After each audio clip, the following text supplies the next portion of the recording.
Hi friends, कैसे हो आप लोग। मैं आपको आज एक बात बता रहा हूँ। आप बहुत से क्लास देखते हो, बहुत से वेबसाइट अवेलेबल है, बहुत से चैनल अवेलेबल है आपके लिए। लेकिन आप एक चीज़ देखना, किसी भी आप टॉपिक पढ़ते हो उसमें से अगर आप कॉन्सेप्ट आपका क्लियर होता है, ये कॉन्सेप्ट क्या है। सारे तो बोलते हैं कॉन्सेप्ट कॉन्सेप्ट कॉन्सेप्ट, लेकिन कॉन्सेप्ट क्या है। मान लीजिए मैं आपको एक बात बता रहा हूँ। आप जब 8th में पढ़ रहे थे, आपको बताया गया था minus into minus is equal two plus. आपने उसको रट लिया। लेकिन जो बच्चों को जो टीचर ने समझाया क्यों माइनस को माइनस इंटू करने से प्लस होता है, अगर वो बच्चा उसको समझ गया तो यूज आप समझ लेना उसका कॉन्सेप्ट क्लियर है, यानी इन डेप्थ अंडरस्टैंडिंग उसका बहुत अच्छा है। ठीक है ना। आप देखना, मान लीजिए हम अभी ये शुरू किए, एक क्लास खत्म किए, उसमें इलेक्ट्रोकेमिस्ट्री में सभी पढ़ाए होंगे इलेक्ट्रोकेमिस्ट्री। लेकिन जो इलेक्ट्रोकेमिस्ट्री में बेसिक चीज़ है, केमिकल एनर्जी से इलेक्ट्रिकल एनर्जी प्रोडक्शन होता है, कैसे होता है, क्यों होता है।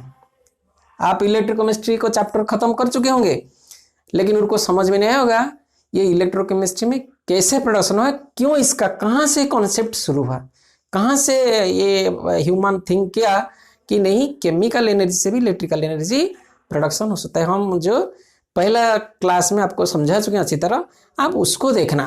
हमारे क्लास का वही खासियत है, you should go for the concept और फंडामेंटल। जब आप फंडामेंटल समझ लोगे ना, आप देख लेना किसी भी प्रॉब्लम आप करो, जैसे न्यूमेरिकल्स हो या नीट हो, जेई हो, जिसमें भी आप एग्जाम देना, उसमें आप देखना जितना problem you can solve easily, because fundamental is the basic thing और concept clearance is the basic thing.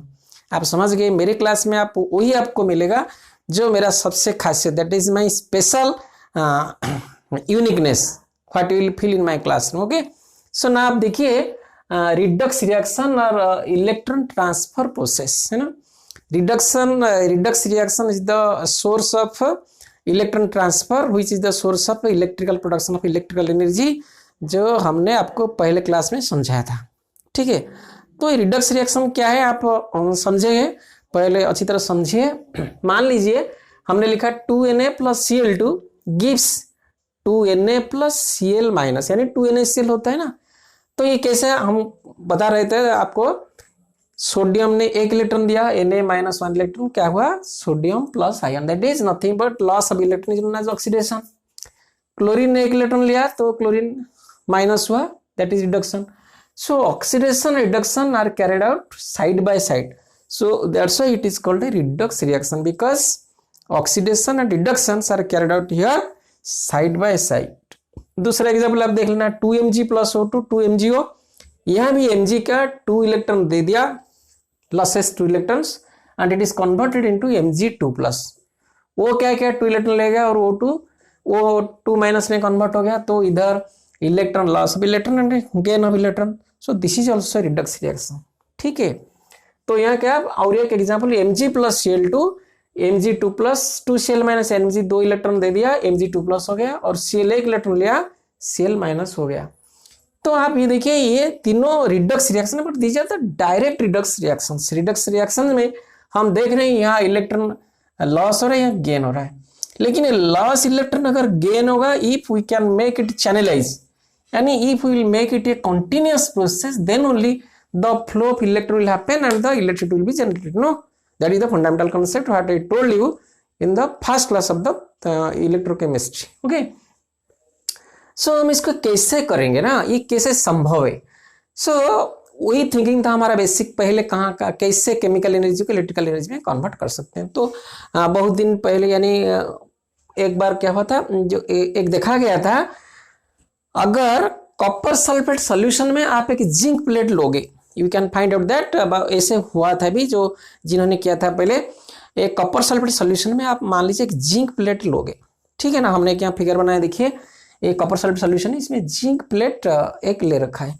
तो क्या क्या उसमें हो सकता है, आप पहले देखेंगे जिंक प्लेट थोड़ी देर के बाद उसको क्या हुआ, डीजल होता जाएगा। तो हमने पहले क्या लिखा है, zinc plate starts dissolving. Copper solution दिखने में क्या लगता है, ब्लू दिखता है, तो उसमें क्या होगा, आप देखना जिंक प्लेट क्या होगा, धीरे धीरे डिजल होगा। दूसरा क्या होगा, कॉपर स्टार्ट प्रेसिपिटेटिंग, वहां जिंक डिजोल्व होता जाएगा, उसके अंदर कॉपर प्रेसिपिटेट होगा, यानी कॉपर उसके अंदर जमा होता जाएगा। तीसरी बात, the blue colour of CuSO4 starts fading, जो ब्लू कलर जितना था घना था वो भी देखना आप धीरे धीरे क्या हो जाएगा, फेड करेगा। समझ गए। तो चौथा क्या है, the solution becomes warm because it is an exothermic reaction, so heat energy will be evolved from that reaction and the solution will become hot. Number B, at any stage, that is very important, and any stage of the reaction you will find out that the mass of zinc dissolved divided by the mass of the copper deposited, यानी जितना zinc dissolve हुआ और जितना copper dissolve हुआ deposited हुआ उसका अगर हम अनुपात लेंगे, रेशियो लेंगे, that will be equal to equivalent mass of zinc divide by equivalent mass of copper. This is very important. तो ये जो कॉन्सेप्ट आया, यहां देखा गया क्या, ना जिंक डिजोल्व हो रहा है उधर कॉपर प्रेसिपिटेट हो रहा है, तो उसको अगर हम रिएक्शन केमिकल रिएक्शन के तौर पर दिखाएंगे तो क्या होगा, Zn solid plus CuSO4 aqueous gives ZnSO4 aqueous plus copper, है ना। सो आप यहां देखिए क्या हुआ, Zn क्या हुआ, डिजोल्व हुआ। तो कैसे हुआ ना, Zn gives 2 electron, it is converted to Zn2 plus and it reacts with a sulfate ion and it gives ZnSO4 aqueous, right, because here 2 electron is getting lost by zinc.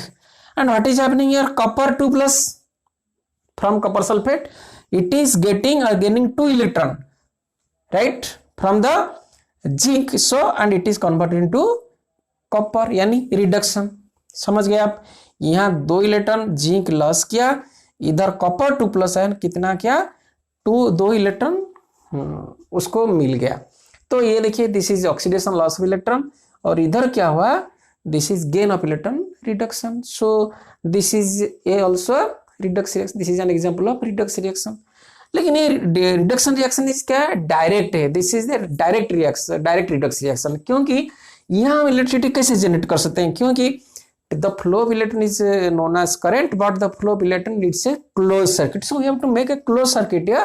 So what is the criteria, what is the criteria, how we can make so first scientist how he thought, that is galvanic cell or you can tell electrochemical cell or voltaic cell, जो पहले concept है इसी concept से generation हुआ, कैसे इसको indirect redox reaction में convert कर सकते हैं, how the electricity will be generated और will be produced and can be come into our use. Okay, so हम उसको धीरे धीरे डिस्कस करेंगे, लेकिन आप ये इसको अच्छी तरह समझ लेना, redox reaction is the basis of generation of electricity from the chemical energy और electrical energy from the chemical energy. आप समझ गए, इसमें इसको बिल्कुल नोट कीजिए आप अच्छी तरह, इसको बिल्कुल अच्छी तरह समझिए और उसको याद रखिए, ठीक है ना।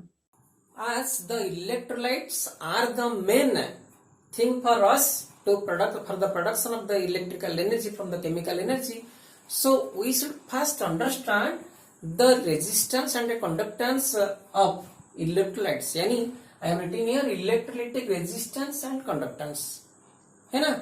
तो Ohm's law हम पढ़े on the basis of that is metallic conduction. What is that Ohm's law?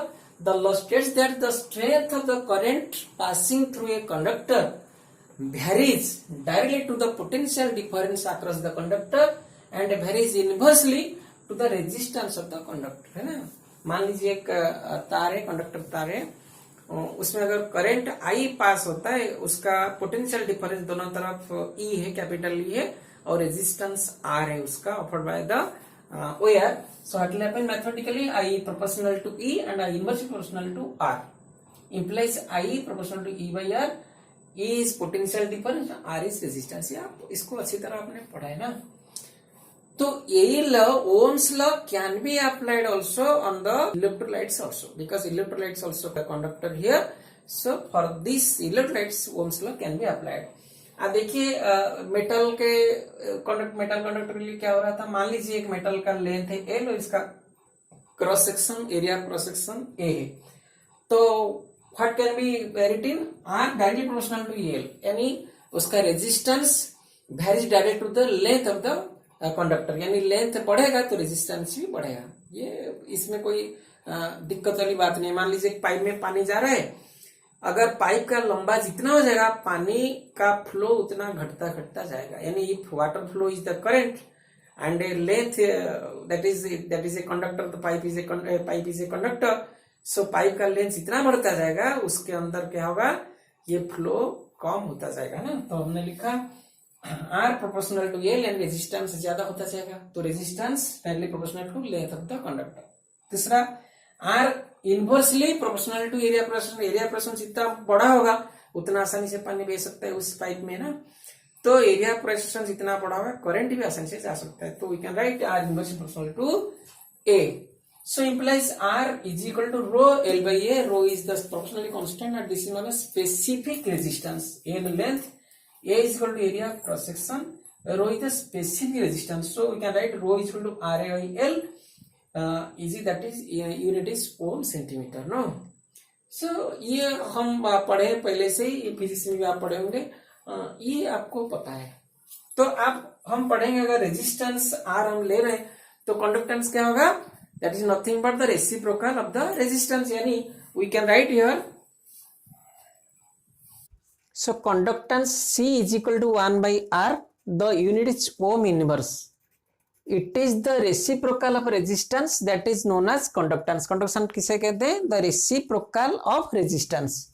Specific conductance और कंडक्टिविटी कितना हो जाएगा, स्पेसिफिक कंडक्टेंस अगर हम जानते हैं rho is equal to R A by L, rho is equal to हमने पहले निकाला था, rho is equal to R A by L implies R is equal to rho L by A, so C is equal to 1 by R, तो R के जगह हमने value put कर दिया तो कितना हो जाएगा, A divide by rho L, यानी is equal to 1 by rho into A by L, 1 by rho is nothing but specific conductance because the reciprocal of the specific resistance is known as specific conductance। तो हमने यहाँ क्या 1 by rho, तो 1 by rho is equal to specific conductance that is written as kappa small k, so here we can write C is equal to kappa into A by L implies kappa is equal to C L by A is equal to C into L by A, so kappa specific conductance is equal to C हो गया conductance of the electrolyte into L by is cell constant, that unit is ohm inverse centimeter inverse।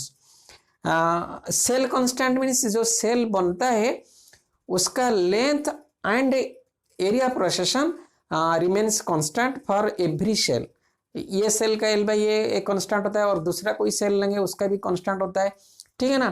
तो conductance cell constant जब हम पढ़ेंगे cell, आप देख लेना, इसको बिल्कुल कॉन्सेप्ट आपका क्लियर हो जाएगा। तो अभी देखिए मैं बात बता रहा हूँ, ये जो स्पेसिफिक रेजिस्टेंस और specific conductance, first you have to understand very clearly.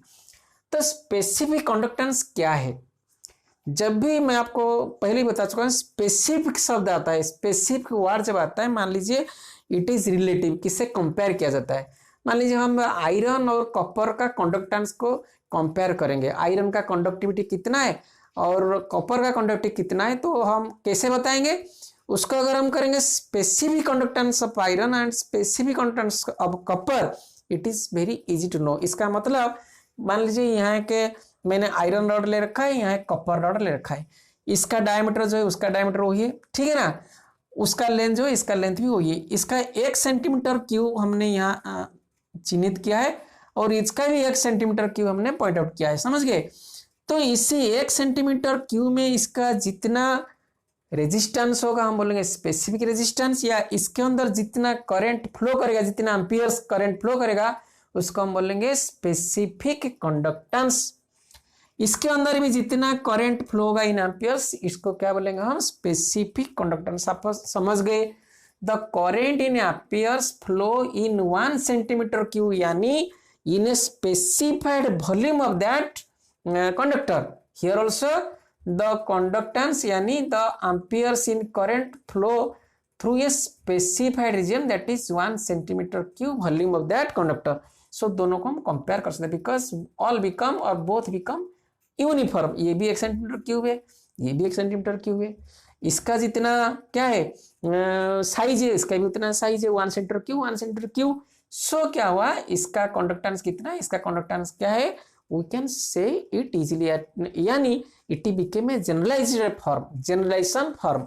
यानी हम कह सकते हैं लोहा का कंडक्टेंस ज्यादा है, कॉपर का कंडक्टेंस ज्यादा, किसका ज्यादा होगा, अगर कॉपर का हो तो हम कॉपर का बोल देंगे, क्योंकि दोनों का हम स्पेसिफिक कंडक्टेंस मापे। वो इसी तरह अगर मान लीजिए दो सोल्यूशन हम ले रखे इलेक्ट्रोलाइट का, ये कॉपर सल्फेट सोल्यूशन है और ये सोडियम क्लोराइड सोल्यूशन है ना।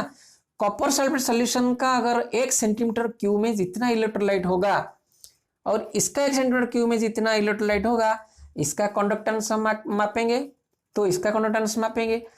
1 सेंटीमीटर क्यूब है तो क्या हो जाएगा स्पेसिफिक कंडक्टेंस, ये भी हो जाएगा स्पेसिफिक कंडक्टेंस। लेकिन ये 1 सेंटीमीटर क्यूब है, ये 1 सेंटीमीटर क्यूब है, ये दोनों बराबर होगा क्या?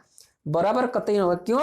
The number of ions in this 1 centimetre cube volume will be differ from the number of molecules, number of ions of NaCl in this volume और 1 सेंटीमीटर क्यूब। सो इसीलिए इलेक्ट्रोलाइट में हम स्पेसिफिक कंडक्टेंस के साथ बराबर यानी कंपेयर नहीं कर सकते, समझ गए आप? यानी कापा को लेकर हम कंपेयर नहीं कर सकते, क्योंकि इसके अंदर नंबर ऑफ आयंस जो वेरी करेगा, इसके नंबर ऑफ आयंस इसके साथ बराबर नहीं हो सकता है। जब हम कंपेयर करेंगे फर्स्ट इसका नंबर ऑफ आयंस बराबर इसका नंबर ऑफ आयंस बराबर करेंगे, then only we can compare the specific conductance with both the electrolyte. आप समझ गए अभी स्पेसिफिक कंडक्टेंस क्या है? आप इसको अच्छी तरह देखना, ये फिगर भी बना लेना, आप इसको नोट कर लेना। तो ये स्पेसिफिक कंडक्टेंस इसको अच्छी तरह समझना चाहिए जब हम इलेक्ट्रोलाइट लेते हैं, क्योंकि इलेक्ट्रोलाइट सोल्यूशन है ना, ये तो सॉलिड नहीं है। तो इस सोल्यूशन को 1 सेंटीमीटर क्यूब में कितना सोल्यूशन है, ये 1 सेंटीमीटर क्यूब में कितना सोल्यूशन है, ये दोनों कंडक्टेंस हम करते हैं। लेकिन इसके बेसिक चीज क्या फर्क हो जाता है, क्योंकि इसका कॉन्सेंट्रेशन के बीच में क्या है, इसका कॉन्सेंट्रेशन क्या है, that depends that decide the factor. Concentration के ऊपर डिपेंड करता है इसके अंदर कितना आयंस रहेंगे और इसके अंदर कितना आयंस रहेंगे। तभी हम को यूनिफॉर्म कंडक्टेंस निकालना, that is equivalent conductance of electrolyte we have to find out. यानी इक्विवेलेंट कंडक्टेंस के हम अगर डिसाइड करेंगे तो we can compare it easily, समझ गए? तो what is equivalent conductance, now we will study.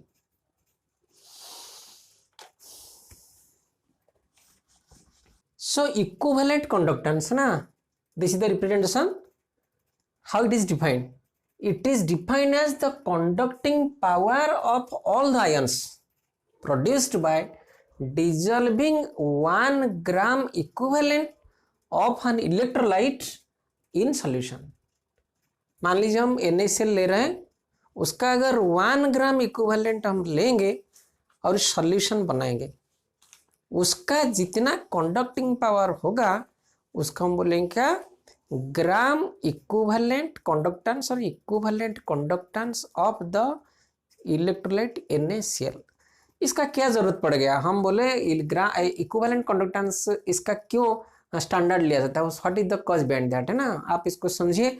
जब हम स्पेसिफिक कंडक्टेंस की बात कर रहे थे आयरन और कॉपर के बारे में और दोनों दो तरह के सोल्यूशन के बारे में, तो हम देखें कि नहीं दोनों सोल्यूशन में अगर नंबर ऑफ चार्ज डिफरेंस हो जाता है और नंबर ऑफ आयंस डिफर हो जाता है तो क्या होता है, फर्क हो जाता है ना। तो यहाँ क्या हो रहा है चक्कर, आप देखिए ग्राम इक्विवेलेंट में क्या फायदा क्या मिल रहा है हमको। मान लीजिए हमने NaCl यहाँ ले रखा है, इसमें कॉपर सल्फेट सोल्यूशन ले रखे, वो बोल रहा है ग्राम इक्विवेलेंट हम लेंगे। NaCl का मॉलिक्यूलर मास कितना है 58.5 ग्राम, तो इसका ग्राम इक्विवेलेंट मास कितना हो जाएगा, वही 58.5 ग्राम, बिकॉज NaCl डिवाइड बाई ये सॉल्ट है तो Na का क्या है 1 है तो डिवाइड बाई 1, तो उसका कितना है ग्राम इक्विवेलेंट मास भी 58.5 ग्राम, समझ गए आप? यानी इसका 58.5 ग्राम अगर NaCl लेंगे उसमें क्या होगा 1 मोल Na प्लस मिलेगा यानी पॉजिटिव चार्ज मिलेगा, नीचे 1 मोल नेगेटिव चार्ज यानी क्लोरीन मिलेगा, समझ गए आप? यानी ग्राम इक्विवेलेंट में ये 58.5 ग्राम इसका मोलर मास जो जितना है ग्राम इक्विवेलेंट मास भी उतना है, because NaCl divide by 1 Na plus. So 1 mole is equal to 6.023 into 10⁻23 Na plus positive charge और 1 मोल भी नेगेटिव चार्ज इसमें मिलता है। इसमें हम देखेंगे Cu ऐसे ऊपर, Cu2 प्लस ऐसे ऊपर 2 माइनस, तो इसका ग्राम इक्विवेलेंट मास कितना है कॉपर सॉल्ट का, अगर हम मॉलिक्यूलर मास निकालते हैं कितना होता है 159.5 ग्राम। इसका ग्राम इक्विवेलेंट मास कितना होगा, इसका डिवाइडेड 2 बिकॉज Cu2 प्लस है ना, तो 2 डिवाइड करेंगे कितना हो जाएगा 79.75 ग्राम, समझ गए आप? तो अगर 1 मोल इसका लेते हैं हम 1 मोल, ये कितना हो जाएगा 6×10⁻23 डिवाइड बाई 2 इंटू 2 डिवाइडेड 2, क्यों हम इसका आधा मोल ले रखे, 1 मोल लेगी आधा मोल ले रखे, लेकिन आधा मोल से 2 क्यों मल्टीप्लाई कर रहे हैं, यहाँ कॉपर कितना पॉजिटिव चार्ज 2 पॉजिटिव चार्ज दे रहा है, जबकि Na कितना दे रहा था 1 पॉजिटिव चार्ज दे रहा था, तो तभी हमने क्या 2 गुणा किया तो कितना हो गया 1 मोल पॉजिटिव चार्ज हो गया, आप समझ गए। वैसे ही SaO4 2- अगर 2 में क्योंकि आधा मोल ले रखे इंटू 2 यानी SaO4 2 नेगेटिव चार्ज दे रहा है तो 2 गुना के कितना हो गया, आप देख रहे हैं ना, समझ रहे हैं ना आप, तो कितना हो गया ये भी हो गया 1 मोल, यानी ये 1 मोल पॉजिटिव चार्ज इसका, 1 मोल नेगेटिव चार्ज इसका, 1 मोल पॉजिटिव चार्ज इसका, 1 मोल नेगेटिव चार्ज इसका। तो ये दोनों ना क्या हो गया, बराबर हो गया with respect to the number of charges, positive and negative charges. तो इसको हम कंपेयर करने के लिए it is easy, we can tell that the specific conductance of this electrolyte and the specific conductance of this electrolyte we can compare through equivalent conductance। आप समझ गए clearly. equivalent conductance इसलिए मैंडेटोरी है to determine, because in equivalent conductance the number of moles, the number of positive charge becomes equal, how many number of solutions electrolyte we are taking, that will be equal for that। So gram equivalent gives us the equal number of positive and negative charges in each of the solutions for each electrolyte। आप समझ गए इसको अच्छी तरह, ठीक है ना। तो इसका इक्विवेलेंट कंडक्टेंस इधर जितना उतना ही इतना होगा। मान लीजिए अगर हम इसका मोलर कंडक्टेंस निकाल दें, अब देखिए इसका मोलर कंडक्टेंस कितना, what is molar conductance, equivalent conductance के जगह मोलर आप लगा दीजिए। It is defined as the conducting power of all the ions produced by dissolving, ये 1 ग्राम इक्विवेलेंट की जगह आप लगा लीजिए 1 मोल, क्या लगा लीजिए 1 मोल, में यहां 1 मोल लिख देता हूं।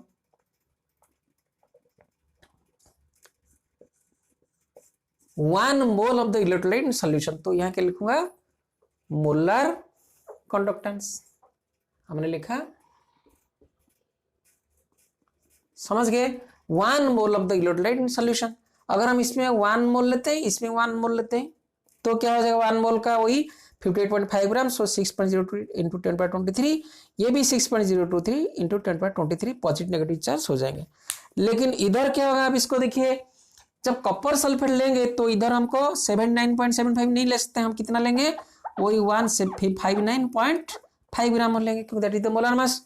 तो इधर कितना हो जाएगा, ये इंटू 2, इधर कितना पॉजिटिव चार्ज, इतना 2, यानी इसका जितना पॉजिटिव चार्ज होगा इसमें उसका डबल होगा, इसका जितना नेगेटिव चार्ज है इसके इसमें इसका डबल होगा। यानी हम लिख सकते हैं क्या, NaCl का जो NaCl का हम लिखेंगे मोलर कंडक्टेंस, समझ गए। और इसका अगर मोलर कंडक्टेंस है कॉपर का मोलर कंडक्टेंस, कॉपर सल्फेट का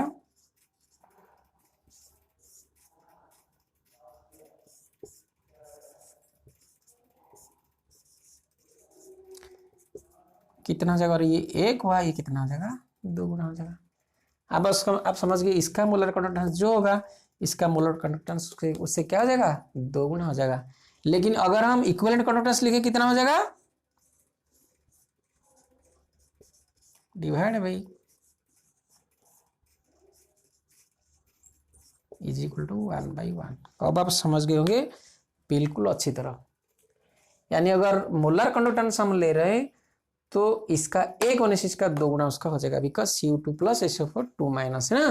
लेकिन इसका दोनों का अगर इक्विवेलेंट कंडक्टेंस लेंगे तो दैट रेशियो विल बी 1, यानी दोनों इक्वल है। तभी हम जब कंपेयर करते हैं कंडक्टेंस किसका, स्पेसिफिक कंडक्टेंस किसका कंपेयर करते हैं, तो हम क्या लेते हैं, ग्राम इक्विवेलेंट कंडक्टेंस, समझ गए।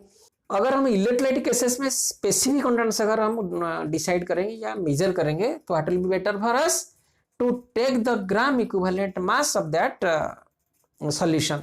तो हमने स्पेसिफिक कंडक्टेंस मेटल केस में क्या किया था, मेटल केस में स्पेसिफिक 1 सेंटीमीटर क्यूब में लिया था ना। तो अगर हम यहाँ स्पेसिफिक कंडक्टेंस लेंगे और स्पेसिफिक इक्विवेलेंट कंडक्टेंस कर देंगे तो यह स्पेसिफिक कंडक्टेंस इक्विवेलेंट कंडक्टेंस के साथ कब बराबर हो जाएगा ना। अगर 1 सेंटीमीटर क्यूब में 1 सेंटीमीटर क्यूब में मान लीजिए यहाँ बना रहे मेगर 1 सेंटीमीटर क्यूब में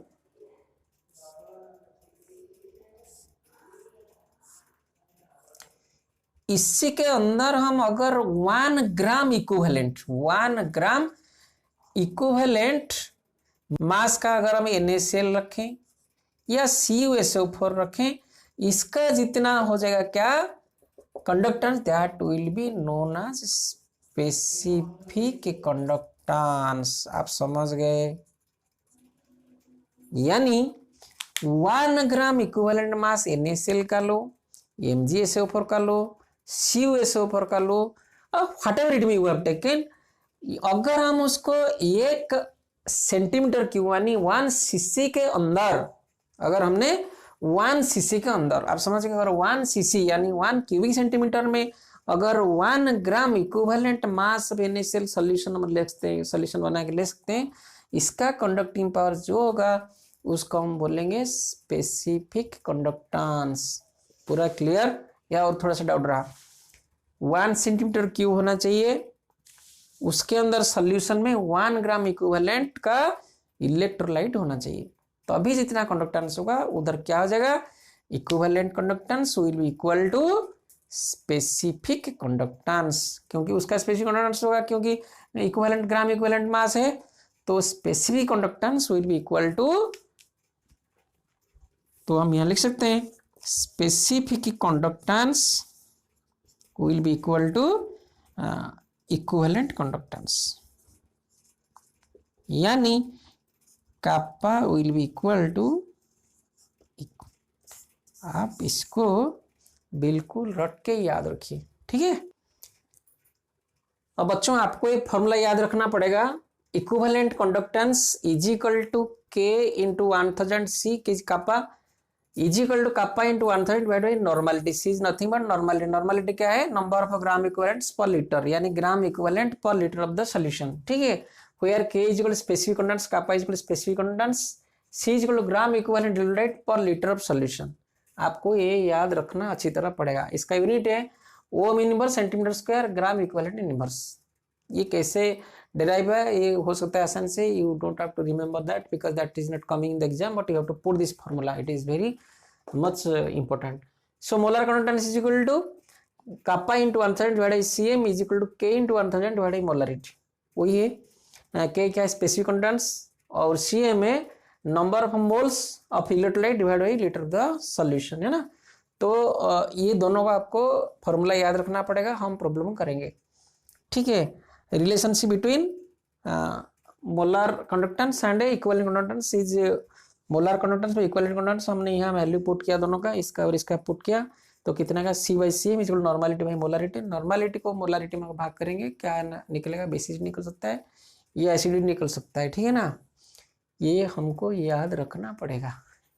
हम आपको समझा चुके हैं कैसे इक्विवेलेंट कंडक्टेंस और मोलर कंडक्टेंस में डिफरेंस है, तो ये उसी तरह से इसका फॉर्मूला डिराइव हो सकता है। It's not essential for you to remember how it is being derived, हम निकाल सकते हैं, आसान है, लेकिन ये आपको याद रखिए और इसी के ऊपर हम प्रॉब्लम करेंगे, ठीक है। देखिए कि न्यूमेरिकल कर लेते हैं।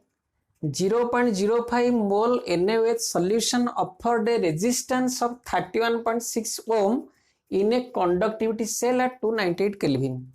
If the cell constant of the cell is 0.376 centimeter inverse, calculate the molar conductivity of the NaOH solution, ठीक है ना। जब ये आता है पहले मोलर कंडक्टिविटी का फॉर्मूला हमको याद रखना पड़ेगा। मोलर कंडक्टिविटी फॉर्मूला क्या है, kappa into 1000 divide by Cm, है ना। तो यहाँ हम पहले कापा यानी specific conductance we have to find out, तो वी नो यहाँ सेल कांस्टेंट कितना दे रहा है 0.376, हमको याद रखना ये भी formula, specific conductance is equal to conductance into cell constant, conductance into cell constant. अगर वो भी याद नहीं है तो आप याद रखिए specific conductance is equal to reciprocal of specific resistance. So specific resistance का हमको ये याद अगर रहे तो हम यहाँ निकल सकते हैं 1/r इंटू L/A। तो 1/r कितना है, ये स्पेसिफिक क्या है, ये स्पेसिफिक कंडक्टेंस यानी 31.6 इंटू L/A दे रहा है, सेल कांस्टेंट कितना 0.376, है ना। तो हमारा निकल गया K का वैल्यू निकल गया इतना 31.6 इंटू 0.376, ठीक है। अभी हमको K का वैल्यू आ गया इंटू 130 डिवाइडेड Cm मोलर कितना दे रखा है 0.05, तो हमने लिखा 31.6 into 0.376 into 1000 divide by Cm कितना दे रखा है 0.05, यानी मोलरिटी ऑफ द सॉल्यूशन। तो is equal to 232 ohm inverse centimetre square mole inverse. आप समझ रहे हैं ना, ये एक सेल है, ये सेल के अंदर सोडियम हाइड्रोक्साइड हमने सॉल्यूशन ले रखा है जिसका मोलारिटी कितना है 0.05 मोल है, ठीक है। और सेल कांस्टेंट इसका एरिया प्रोसेशन और लेंथ L/A इक्वल कितना 0.376 दे रखा है, ठीक है। और रेजिस्टेंस R इक्वल 31.6 दे रखा है। तो सीधा फॉर्मूला डालिए और इसको उत्तर निकालिए, ठीक है ना। बस आपको ये फॉर्मूला याद रखना है। फॉर्मूला याद रखने से और इसको आप कैलकुलेशन करना भी बहुत ज़रूरी है सही से, जितना आसान से आप इसके लिए आप देखिए मेरा न्यूमेरिकल फंडामेंटल, उसमें आपको देखना कितना जल्दी आप कर सकते हैं। न्यूमेरिकल फंडामेंटल क्लास देखना, उसमें आप इसको आसानी से बिल्कुल 1 मिनट के अंदर कर सकते हैं या 2 मिनट के अंदर कर सकते हैं, ठीक है। अब इस क्लास में देखिए लास्ट फैक्टर्स अफेक्टिंग कंडक्टेंस। कौन से फैक्टर्स कंडक्टेंस का इलेक्ट्रोलाइट कंडक्टेंस को वेरी अफेक्ट करता है। Number of nature of electrolytes. Nature of electrolytes हमने क्या पढ़ा था, इलेक्ट्रोलाइट कितने तरह के स्ट्रांग है और वीक है। अगर स्ट्रांग इलेक्ट्रोलाइट है तो क्या होगा, उसमें से नंबर ऑफ डिसोसिएशन ज्यादा होगा, आयंस ज्यादा होगा, यानी नंबर ऑफ आयंस ज्यादा मिलेंगे, तो क्या होगा, conductance will be very high. अगर वीक इलेक्ट्रोलाइट्स लेते हैं जैसे एसिटिक एसिड, फॉर्मिक एसिड वगैरह लेते हैं, तो उसमें डिसोसिएशन कम होता है, वेरी कम, बहुत कम होता है। तो यहाँ क्या होगा, जो conducting power will be very less of that electrolytes. ये समझ गए नेचर ऑफ इलेक्ट्रोलाइट्स, यानी स्ट्रांग एंड वीक।